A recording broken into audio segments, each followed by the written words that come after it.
Well, repercussions will be experienced when you do terrible things, like killing a child, which is what happened in the opening salvo for the second season of House of the Dragon. And the dark soap opera commences as it goes between the battle for power that is always at the root of these stories. And you have the consequences being meted out to the initial assassin. Oh yeah, he gets it. But there's more consequences of the like that you don't always foresee. A good bit of it you can, but in this power struggle, a lot of things can backfire, and then the response to it, you can mess up the moment that one can achieve. So the hand, of course, immediately seizes upon, yeah, I know we're all mourning and it's terrible, it's awful, but here's an opportunity. Because they weren't exactly sure that they had the people's backing, and if you lose them and then the military starts siding with them, then that's true of every entity of power and government and what have you.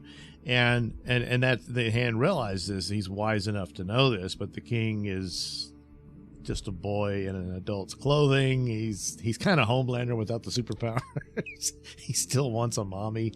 And he's all creepy and he's messed up, and well, that's the nature of the Targaryens, isn't it? And in this outset, he doesn't fully get strategy and tactics. Now, granted, he suffered this great loss. It's really horrible, and just probably the worst thing that can possibly happen to you. And so you can give him some slack, even though we already know he's a nasty guy. And he triggered these events in his own foolishness, even though he was more the target than the child. But it's, the circumstances unfolded as they did. And you have that moment where the hand says, but he's still seeing that there's an opportunity here to turn people against Rhaenyra. And so, of course, they start doing it. They put the poor child on display and all this stuff. But to get that point, and that's akin to tactics that actually happened through history. Certainly it happened at the funeral of Julius Caesar, winning over the crowd, saying, oh, my God, look what they did to him, and that sort of thing. And it's the same thing here. But then through the investigation, they discover, who were the assailants. Well, the actual assassin, he says, how'd you get in? And he responds that the rat catcher got me in. So the king's response is to wipe out all the rat catchers, to make sure you get the one that did it.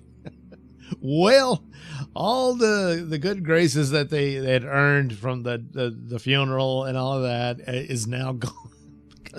How many families were affected by these men who got slaughtered out of the king's remorse? And it's not going to be, well, look, he's in mourning, he's not thinking straight. Yeah, I did now. And so the hand is like this, oh my God, what are you doing? And all of that. Meanwhile, Mummy's boyfriend is dispatched by the king to go kill Rhaenyra. To get revenge on this. And of course, you have the twins who have split between them, and so that's utilized here. And when the hand finds that out, he's like, oh my God, you're escalating things out, and so that's it. The hand is fired, but so you can see that, and he initiated a lot of this for his own family's power line and whatnot, and yet it's slipping away from him until now. It's pretty much completely gone. The only thing he's got left is his daughter, who might be able to wield some influence on this, on both her son and her lover.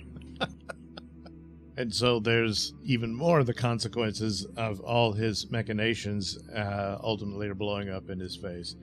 And, well, what are you going to do? And, of course, he'll still be in it. There's plenty of other characters, and that's the cool nature of it, of everybody trying to manipulate events to the outcome they want. Meanwhile, Rhaenyra, still in mourning over the loss of her child, discovers all this. Is like, oh my God, what, and of course, Doctor Who put this into motion. He's like, hey, look, it was an accident. I didn't mean for the little kid to get it. It's like, boy, they're going to take a little break. I mean, come on, they shouldn't have gotten together in the first place. But nevertheless, well, here they are. Again, consequences, on and on. Unforeseen, some of this, you really, come on. But nevertheless, that's the situation as it unfolds, and try as you might, they're doomed. It's ultimately a tragedy, in the sad story of these two women, but primarily, in these seats of power, and yet they were besties, they were buddies, and perhaps almost a little more, but nevertheless, oh boy, that's a long time ago now.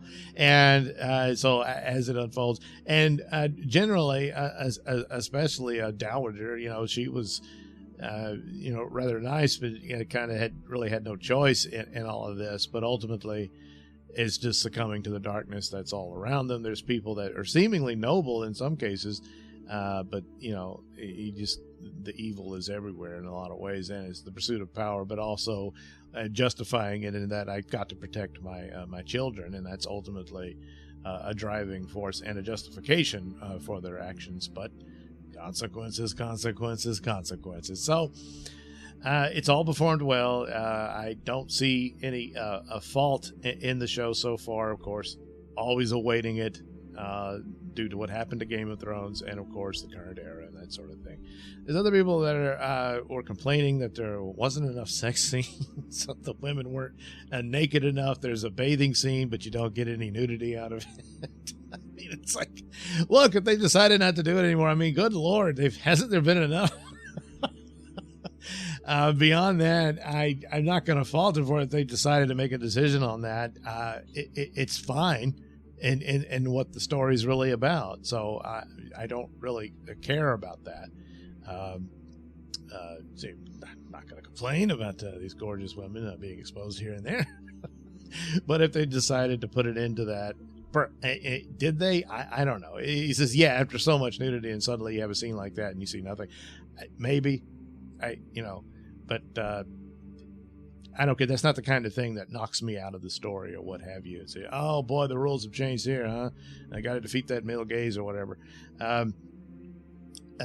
Perhaps, but again, I don't think it's to the detriment of story and how this plays out. And of course, we had another a crushing scene where the brothers have to fight each other, despite the fact that they clearly don't want to, but they feel loyalty to their positions, and it's gruesome and devastating how this unfolds, but such is the nature of the war they're in, and the cost that it had, because in a large sense both of these men were actually honorable men, but due to their loyalty to their oaths and what have you, they willingly killed each other basically, and of course the victor of the fight can't live with it, and so it's just a well done show, and so I'm going to praise good work where it is, and it's certainly here on display in House of the Dragon, even though yes, I know where it leads. The only way to get around that is just ignore that and pretend this is a series unto itself, and when it concludes, that's it. Hopefully it doesn't go south in their own ultimate outcome.